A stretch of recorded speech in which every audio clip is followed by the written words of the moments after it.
Welcome, in front of me is a ZTE Blade V2020 and today I'll show you how to wipe cache partition on this phone. And to get started, let's hold the power key and select power off. Once the device turns off, you want to then hold power key and volume up, both of them at the same time.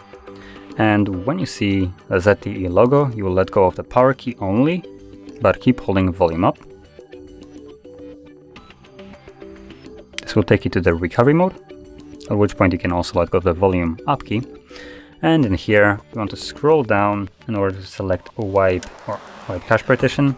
And you will scroll down using volume keys. As you can see, volume down goes down and up goes up. So let's select wipe cache partition right here, and then confirm it with power key. Select yes. And there we go. Cache wipe complete. At which point a reboot system now will be selected by default, so press power key once more and this will initiate reboot.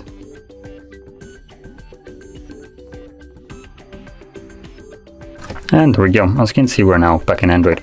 So if you found this video helpful, don't forget to hit like, subscribe, and thanks for watching.